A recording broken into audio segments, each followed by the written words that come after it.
सभी श्रोताओं का रामायण की कथा में हार्दिक स्वागत, अभिनंदन। आज के इस वीडियो में आप सभी के सामने प्रस्तुत है तारा का विलाप। बढ़ते हैं कहानी की तरफ। जब तारा को बाली की मृत्यु का समाचार मिला तो वह अत्यंत उद्विग्न हो गई और रोती हुई उस स्थान पर आई जहां बाली का शव पड़ा था।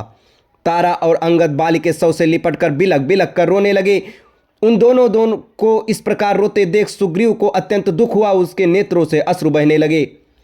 तारा बाली से लिपटकर विलाप कर रही थी। हे आर्यपुत्र, आप जैसे पराक्रमी वीर की राम ने छिपकर हत्या करके अत्यंत निंदनीय कर्म किया है। हे नाथ, आप मौन होकर क्यों पड़े हैं? आप अपने पुत्र अंगद को किसके सहारे छोड़ गए? देखिए वह किस प्रकार से बिलख बिलख कर रो पड़ा है।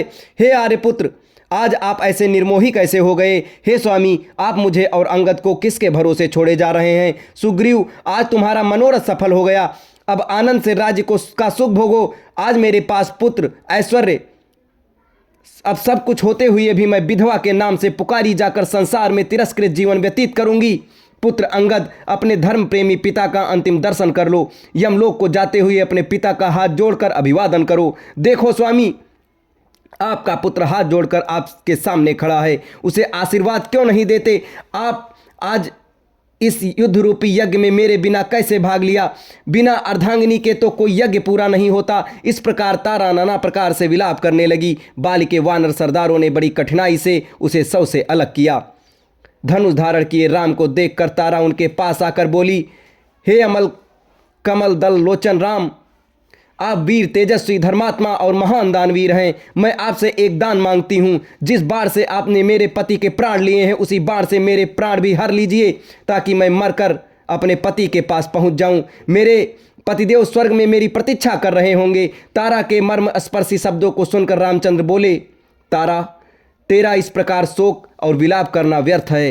सारा संसार परमात्मा के द्वारा बनाए गए विधान के अनुसार चलता है। विधाता की ऐसी इच्छा थी, ये सोचकर तुम धैर्य धारण करो।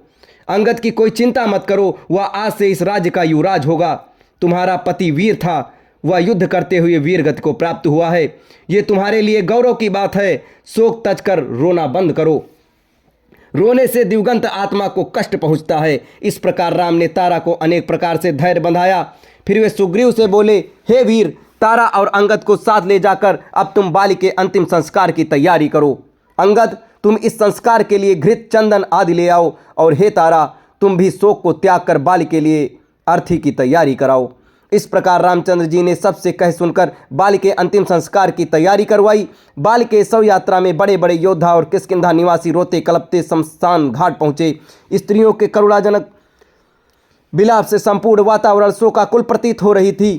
नदी के तट पर जब चिता बनकर बाली का शव उस पर रखा गया तो संपूर्ण वातावरण एक बार फिर करुण चित्कार से गूंज उठा। तारा पुनः बाल के शव से लिपट गई। वह चिता पर ही उससे लिपट कर विलाप किए जा रही थी। बड़ी कठिनाई से उसे बाली के शव से पृथक किया गया। अंत में अंगद ने चिता को अग्नि दी। जब बाली का शरीर पंचतत्व में विलीन हो गया तो श्री रामचंद्र जी ने लक्ष्मण, सुग्रीव, अंगद एवं अन्य प्रमुख वानरों के साथ मिलकर उसके लिए जलांजलि दी। अब इसके आगे की कहानी आपको अगले वीडियो में बताई जाएगी। तब तक हमारे साथ बने रहें। धन्यवाद।